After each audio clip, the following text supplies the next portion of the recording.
Hello, my name's Steve Blake. I'm speaking to you now from the Maui Memory Clinic in Hawaii. My class topic is clinical use of plants for neurological disorders. We're now going to talk about possibly the scariest neurological disorder, Huntington's disease. Huntington's disease is hereditary. Some people get a gene that makes too much of this protein, which is called Huntington, and this Huntington protein aggregates in the brain and causes really terrible symptoms. Can be uncontrollable movements and possibly leading to no movement at all. But some of the worst parts of it are the psychiatric aspects of it, that people can have terrible psychiatric problems with Huntington's disease. Drug therapy has not been found to help very much with it. Regular exercise has been found to help. Flavonoids tend to improve energy and some other things I'll talk about, like ginseng. Dairy products and excess saturated fat tend to make Huntington's disease worse. I'll describe some more about how that works. Supplements and some essential fatty acids may help. And of course, as with all neurological disorders, antioxidants can slow progression and neurodegeneration. And today I'm also going to talk about medical plants that improve memory. Memory problems are very common with Huntington's disease, and they come up very quickly.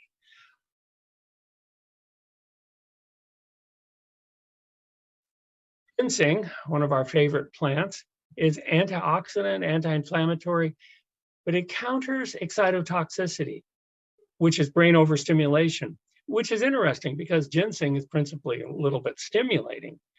It helps slow neurodegeneration and protects brain cells, something that drugs don't tend to do. Gintonin from ginseng reduces inflammation in Huntington's disease. And more importantly, it can reduce the mutant Huntington aggregates that can damage the brain.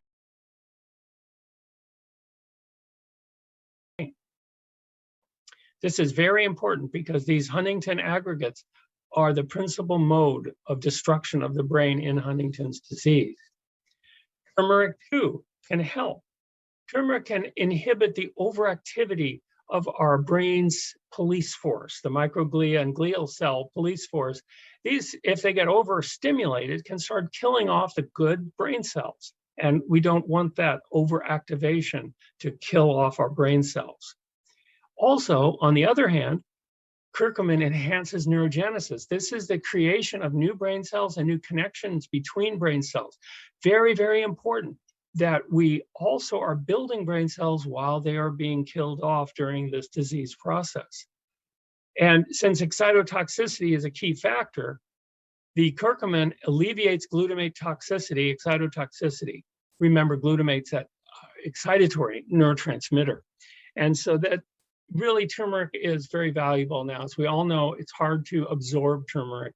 So I often recommend a curry with some black pepper in it to help absorption.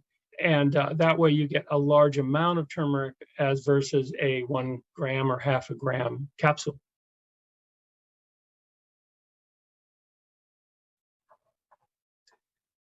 Copa monnieri is well known.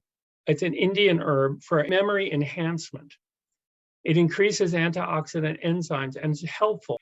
Ginkgo biloba, I've also mentioned a few times during this talk, is helpful for memory enhancement. But in Huntington's disease, it reduces the aberrant protein aggregation in the brain of these Huntington aggregates. That's fantastic because there is no drug that does this. But Ginkgo seems to do that along with enhancing cerebral blood flow, helping with memory, and memory loss is one of the symptoms of Huntington's disease. I do recommend that if you're taking any prescription antiplatelet medication, any anticoagulant medication such as warfarin, Pradaxa, Xarelto, Eliquis, any prescription drug that thins the blood, you should not also take Ginkgo with that.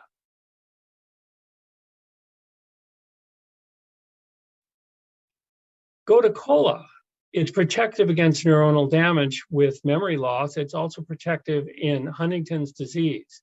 Its memory enhancing activity can be very helpful because memory loss and loss of cognition are a sad part of Huntington's disease. And this can help by increasing the elongation of neurites. Now, neurites are the axons and dendrites that protrude from brain cells, neurons, to connect them together.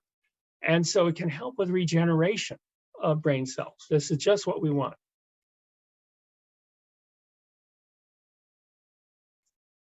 Chinese herbs are also very useful for Huntington's disease. There's a formula called B401, and it has Panax ginseng, astragalus, angelica, rhamania, ligusticum, and eclipta. And they did evaluate this. I don't like mouse models much, and this is one of the rare times I'll talk about one. But what they found was that the aggregation of Huntington protein was cut in half by this formula. And so if we can do that with humans, that would be really good. It also increased the vascular endothelial growth factor and the brain-derived neurotrophic factor. These factors increase neurogenesis to counteract the loss of brain cells in Huntington's disease. I hope that this talk has been helpful. Thank you very much.